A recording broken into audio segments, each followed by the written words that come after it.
Well, hello everyone. Today I'm doing a follow-up to my previous video from last Friday, which was breaking down all of the teams in TV shows. Somebody in the comments suggested that I tackle the bad guys, the villains.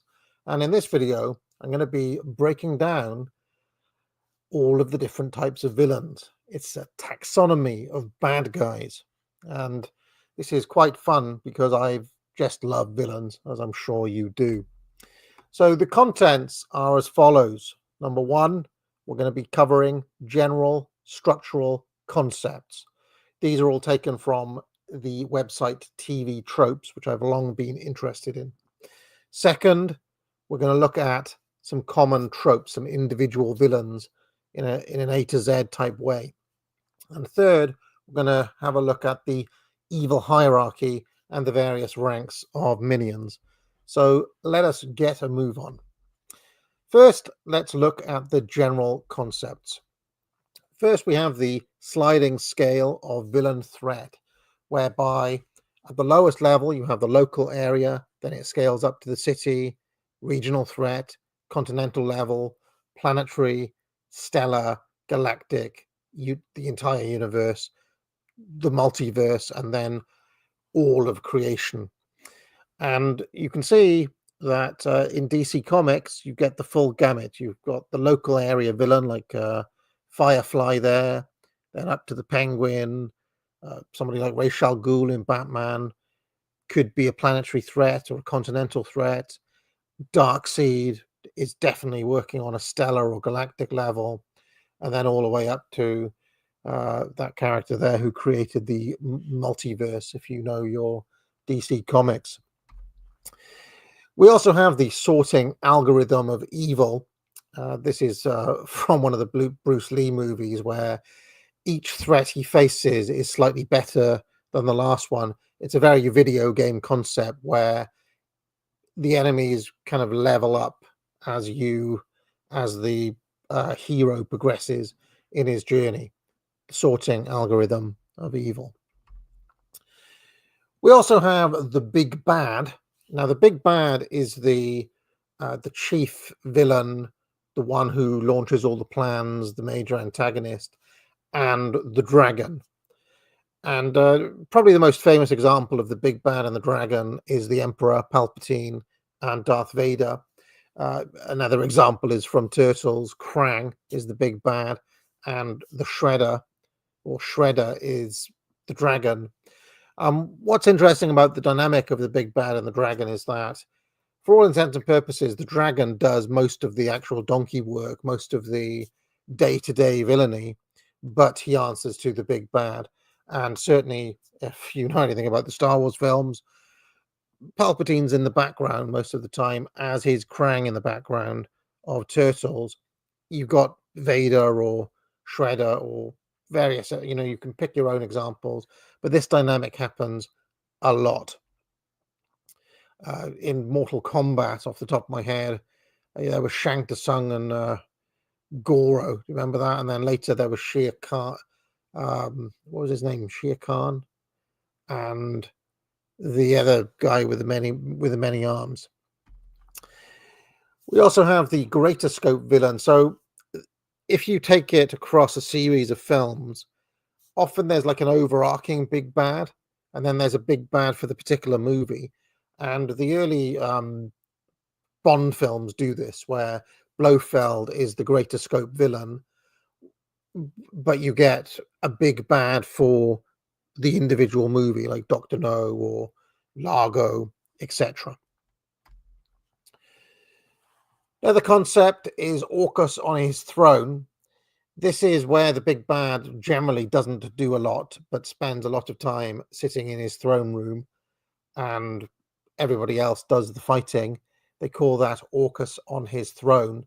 And generally there's a sliding scale of passivity. Palpatine, at the end, in the original trilogy, does actually fight at the end of Return of the Jedi, but he does spend quite a lot of time being Orcus on his throne. Closely related concept is the evil overlord. This is where you have a villain who has an empire, generally in some lair, thunder and lightning coming down, a tower, a throne, and Skeletor is one of the archetypical examples of this. But this trope recurs over and over and over again, especially in fantasy genre and in video games and things like that. But you'll see it many times. Now, the concept is the arch enemy, of course, the Joker to the Batman, a reoccurring villain who exists primarily as a foil to a particular hero. There's also the card-carrying villain. This is a villain who is like cartoonishly villainous. A good example is the Sheriff of Nottingham in the 90s Robin Hood movie, or Maleficent in Disney's Sleeping Beauty. They're both card-carrying villains. They just almost delight in being villainous, and you kind of love them for it as well as the audience. Now, the type of villain is the worthy opponent. Magneto to Charles Xavier in the X-Men. Dooku is a worthy opponent. Ra's al Ghul in the Nolan Batman films. This is where the villain is kind of a foe, kind of a noble foe in a way, despite their villainy. Final little concept we're going to look at before we actually hit some of the individual tropes is ancient evil. That screenshot on the left there is from the Thundercats cartoon from the 80s. Do you remember? Ancient spirits of evil. Of course, you've got those dark Sith statues in Star Wars prequel films. This is just a kind of general concept that reoccurs. The Mummy films, any Mummy movie generally has this concept of some tradition of evil that extends beyond the immediate context of the film that is appealed to by the big bad. Oh yes, one last concept here is the moral event horizon. This is basically a despicable act of evil that pushes a villain across that red line there to becoming irredeemably evil. There's almost a kind of acceptable level of evil, but once the moral event horizon is crossed, the character becomes irredeemable. And there are many examples in many different films that you could probably fill in here of when a character does something that there's no coming back from. Okay. And again, a related concept is for the evils or complete monster. The example of the Joker saying he just wants to watch the world burn in The Dark Knight is a decent example. A complete monster is basically a character who has no redeemable features. The audience cannot warm to them because they're just so evil. All right, so let's move on to the common tropes. There's quite a lot here, so I'm trying to go at a fairly decent pace. First, we have the Baroness. This is generally not the big bad. It's generally a kind of secondary character. Can come in two forms. One is a sexy Baroness, generally wielding a whip, kind of Ice Queen type character. The other variety is not sexy, doesn't care for men, ambiguously possibly a lesbian, and old Rosa Clubb here from the Bond films is a decent example of that style of Baroness. This can come in different flavors. I'd argue like the evil nurse character, like Nurse Ratched in One Flew Over the Cuckoo's Nest, is a variation of the Rosa Clubb style of a Baroness. The Black Knight reoccurs very frequently, especially in fantasy stuff. But Darth Vader is a Black Knight. Sauron is a Black Knight. And you can see that the Black Knight can be a dragon, like Vader. It can be a big bad, like Sauron is. It can be a lesser it can be lower down the pecking order, like a sub-boss or something like that. But it is a very recognizable type of villain, the Black Knight. Basically a big dude with dark armor, spiky dark armor, typically. Another very common character is the Butcher. Here in Gangs of New York, it's like a kind of elevated to a bigger villain.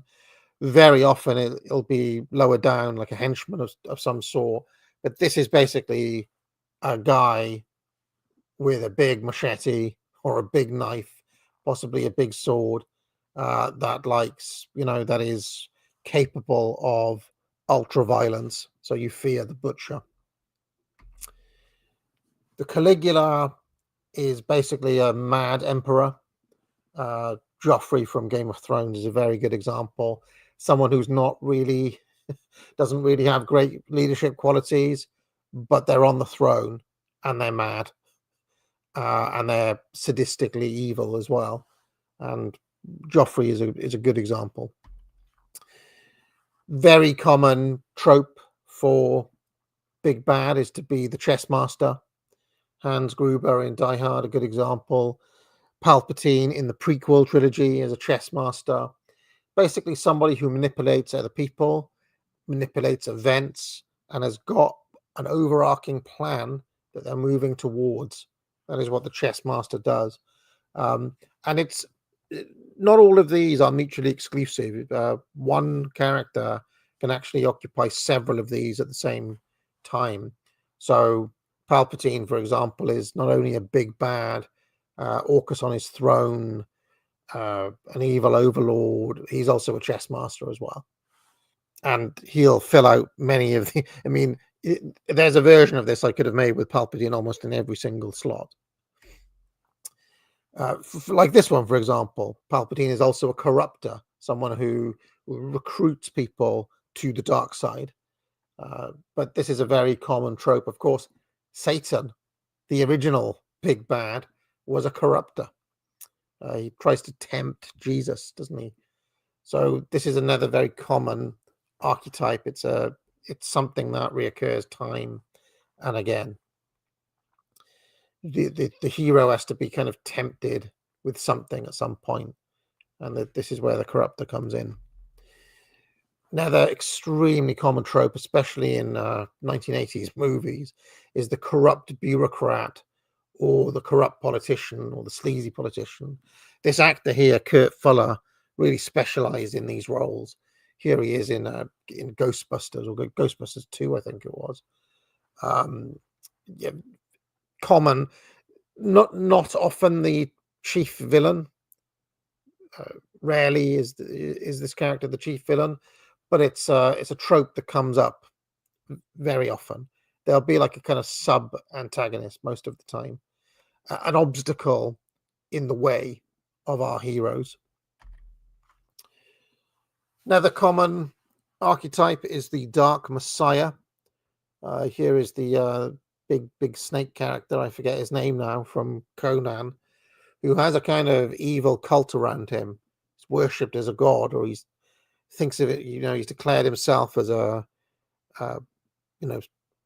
as the head of a religion. And again, you'll see this in kind of Satan worshipy type horror films often, but here's an example from an action movie, a fantasy action movie. The diabolical mastermind generally operates in the real world and is basically the real world or the criminal underworld equivalent of the evil overlord. Lex Luthor is a very good example. Blofeld from Bond is a very good example. They wield quite a lot of power, whether legitimate or illegitimate, within the real world, and they scheme from a big leather chair, possibly stroking a cat, possibly not. The diabolical mastermind, very common. Evil is bigger, basically, is a trope that unless you're going to have the diabolical mastermind type, the kind of evil genius type, which we'll get to in a moment, very often the villain will be big, like Predator here. Good example would be someone like Ganondorf in Zelda. Or Ganon. He's a very big villain. And just because they're big doesn't necessarily mean that they're thick either. They can be big and clever. But yeah, it's a very typical thing for a monster to be big in this way. The other way that evil can go is to just be super intelligent. Evil genius and Time Bandits there. Hannibal Lecter is probably the trope codifier of the evil genius.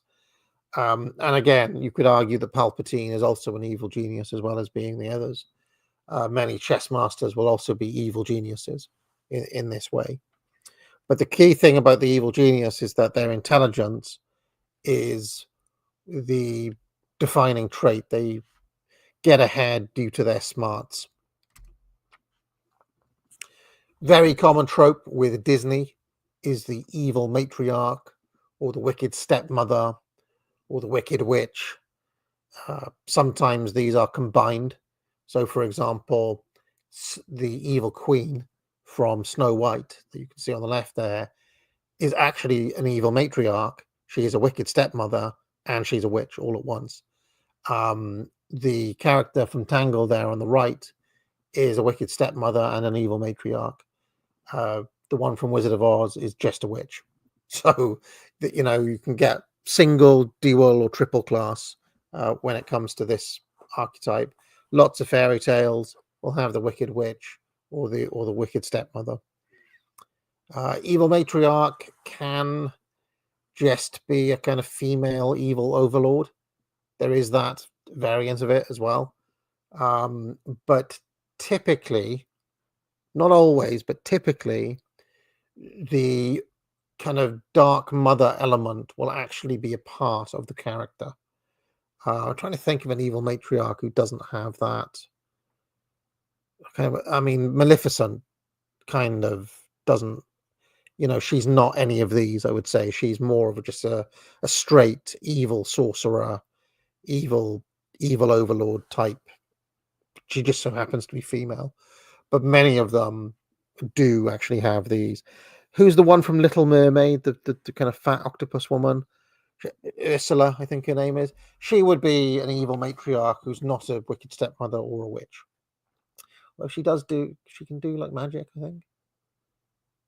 I don't know. You have to think about it. Male, evil wizard, evil sorcerer. This is David Lopan, of course, from Big Trouble in Little China. Very, very common archetype, and there's almost too many to count. John Irenicus from Baldur's Gate. Palpatine's an evil sorcerer, basically. I would say that probably like every other, especially in fantasy or in comic kind of superhero stuff, every other villain is basically an evil sorcerer. Another very common trope is the fundamentalist. There's High Sparrow in Game of Thrones. This is a character played by Peter Cushing in the Hammer film Twins of Evil.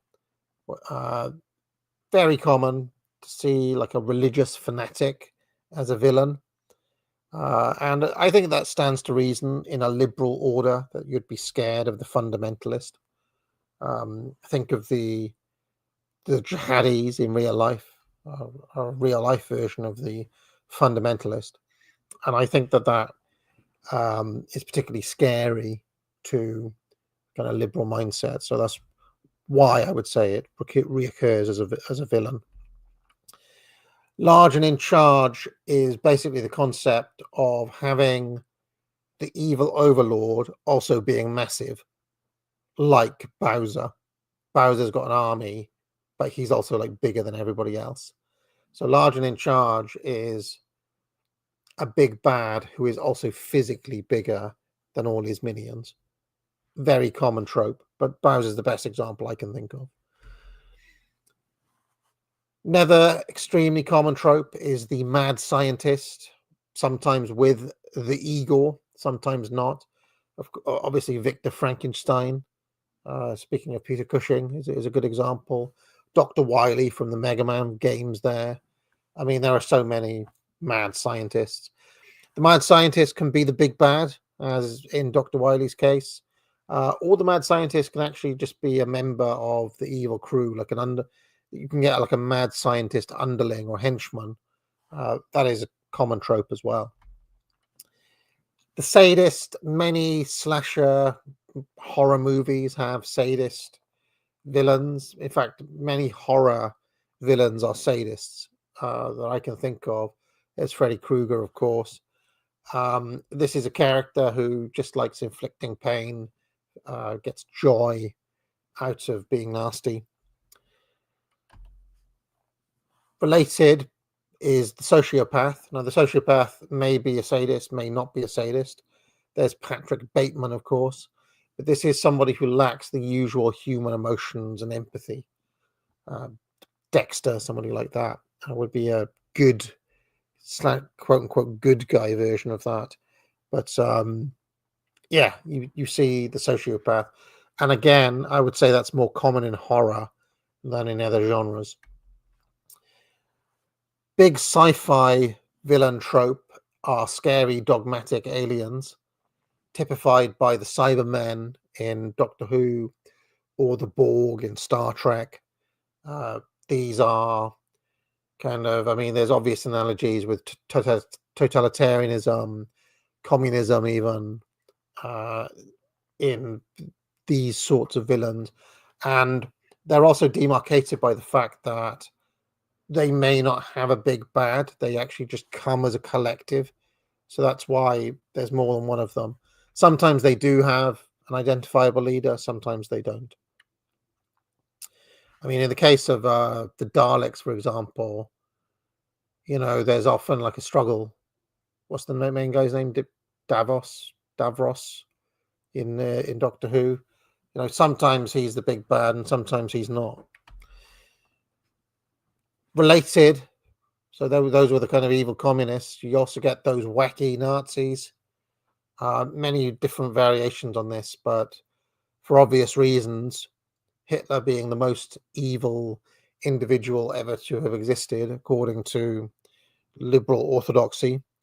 Nazis are incredibly common as the villains in movies.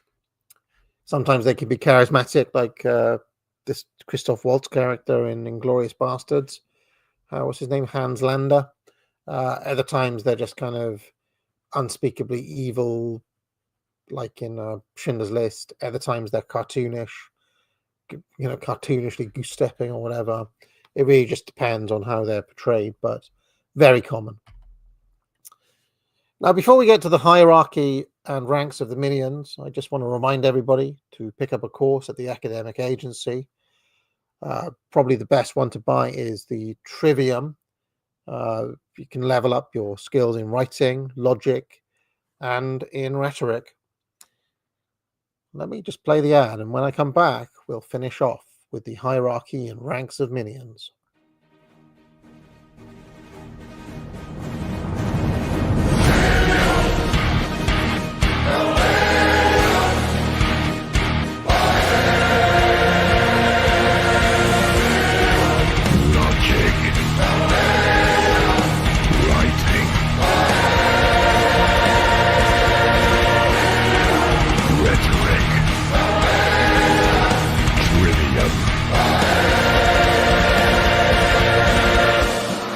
Order now from the academic agency.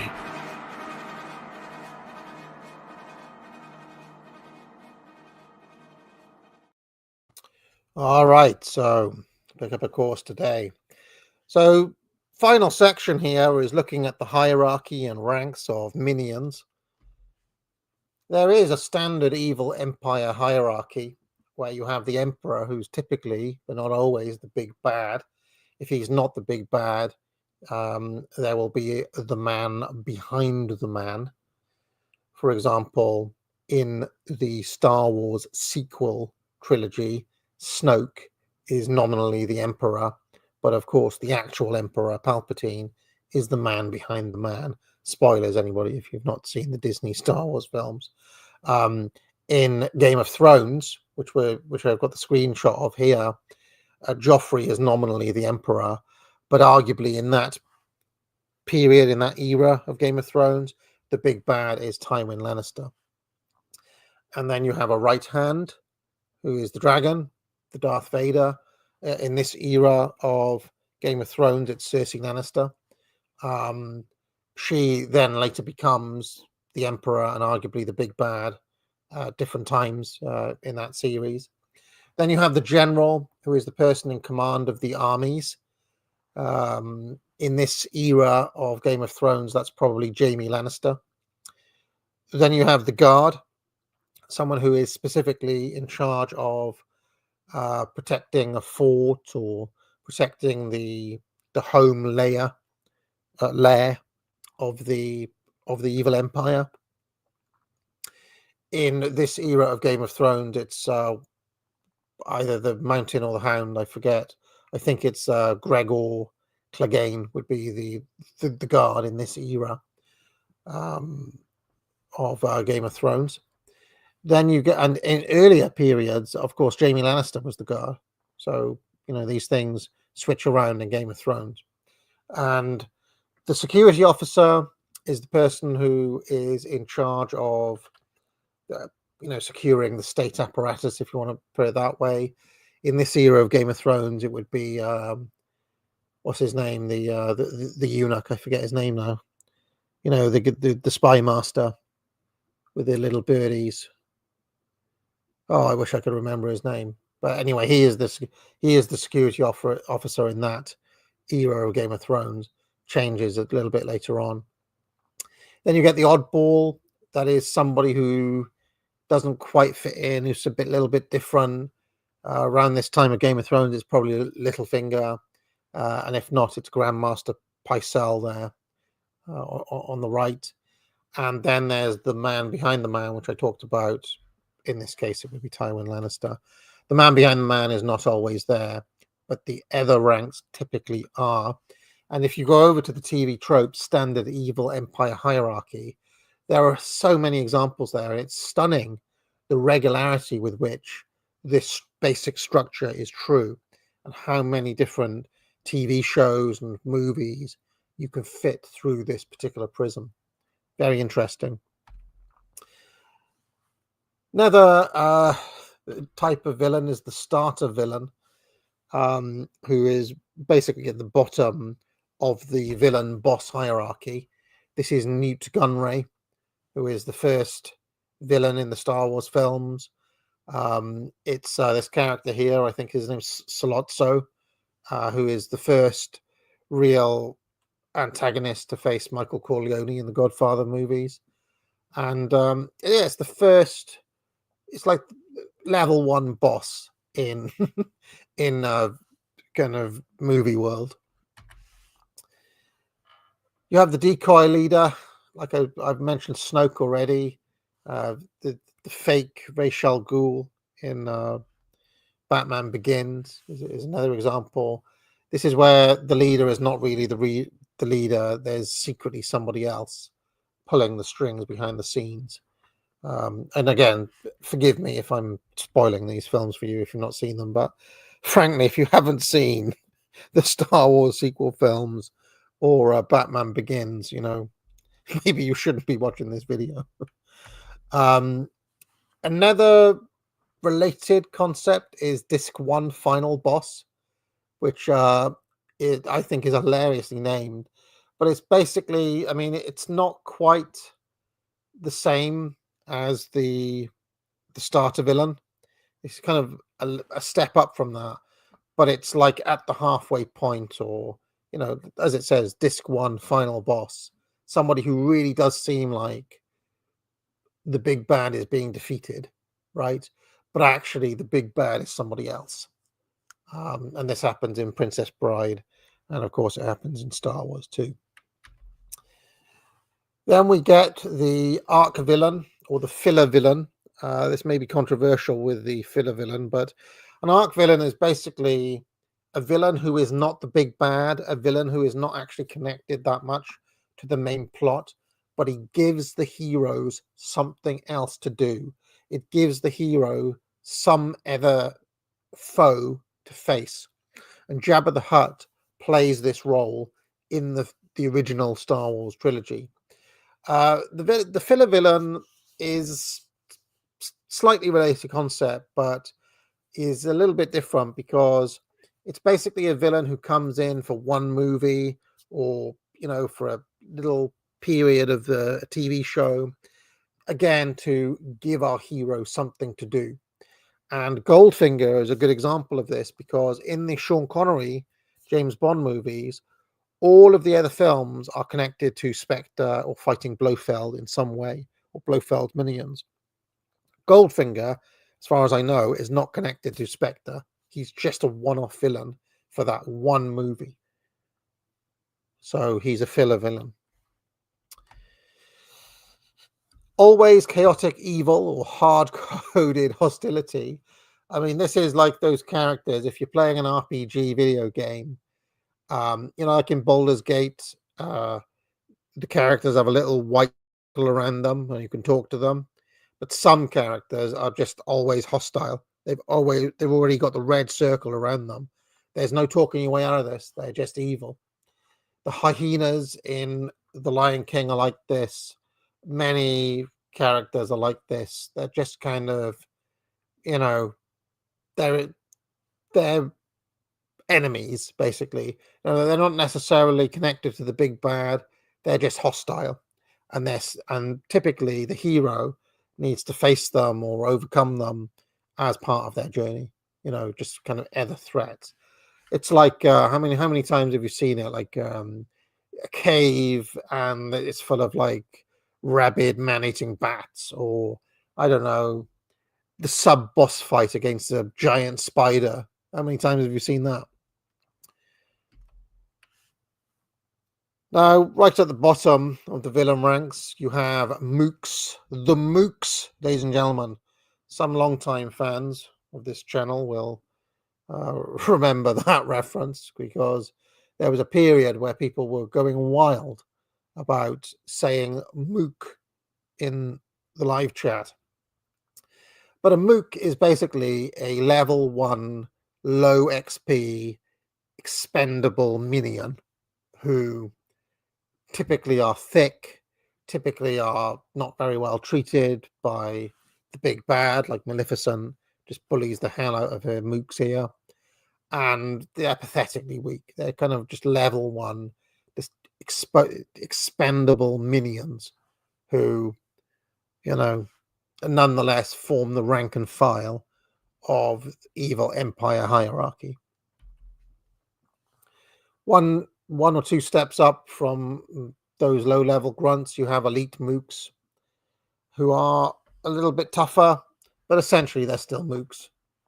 Probably the best example is the Imperial Guard in Star Wars, who are beaten extremely easily when we finally see them in action against Yoda. Also, you have the Horde, who overwhelm with numbers. Probably the best example is the Orc Horde in Lord of the Rings, but there are many variants of it. You can have the Undead Horde, of course, but they typically come in those varieties: the Orc or the Undead. Zombie Horde, you can get that as well. You can get smaller creatures. If the Horde is full of smaller creatures, it becomes a swarm, right? If it's insect-like, or if it's little crawlies, it becomes the swarm. But typically it's they may not be individually tough, but there's a hell of a lot of them, and that's the Horde. Another very typical member of Team Evil is the Brute. This is the Mountain from Game of Thrones.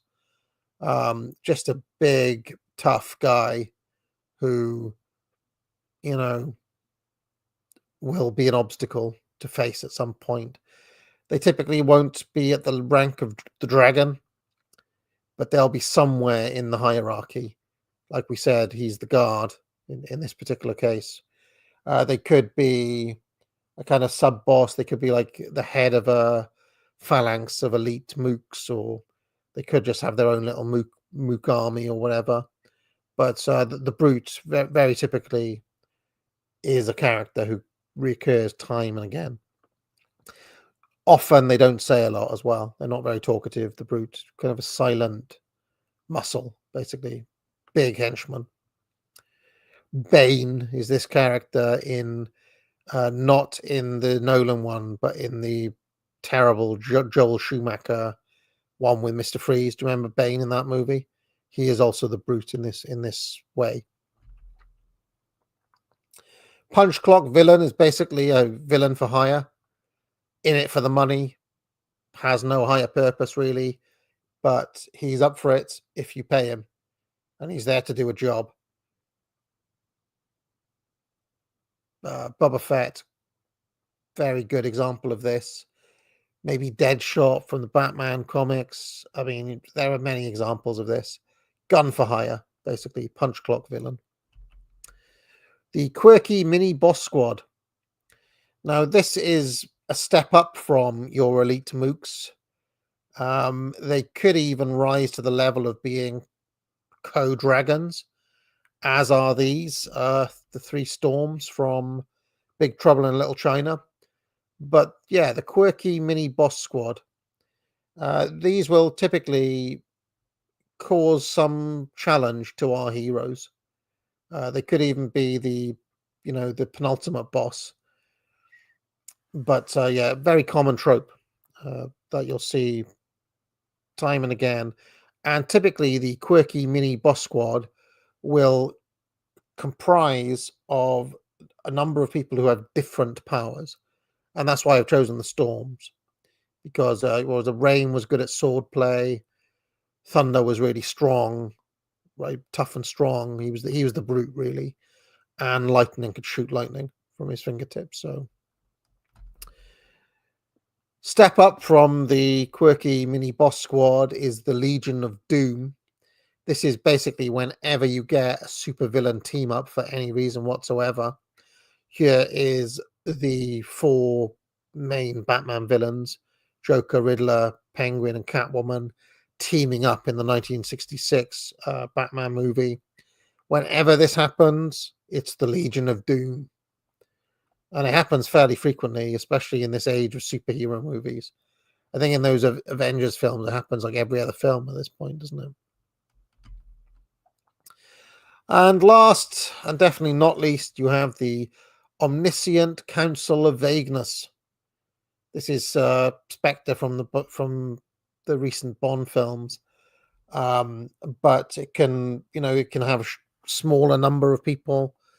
It can have a larger number of people, but generally it's the secret, shadowy organization, the Illuminati, the secret society, meeting and plotting in a vague, omniscient way. All right, I hope you enjoyed this. I thought it was pretty fun to put together. Hope it encouraged you to browse a bit of TV tropes. I think it's really fun to think about these things and to think about why these tropes reoccur so often. Have a good weekend, everybody. If you liked this video, be sure to like and subscribe. You can join the channel for thousands of hours of past shows in the archive and hundreds of videos. If you have any questions, you can leave a super chat or a super thanks, and I'll be sure to pick it up during my weekly office hours, which run every Tuesday afternoon. I also provide courses at the academic agency, which I encourage people to buy. Thousands of students now have taken the Trivium to improve their skills in writing, logic, and rhetoric. Just 3 of many courses available. Buy it now. But most importantly of all, friends, get out.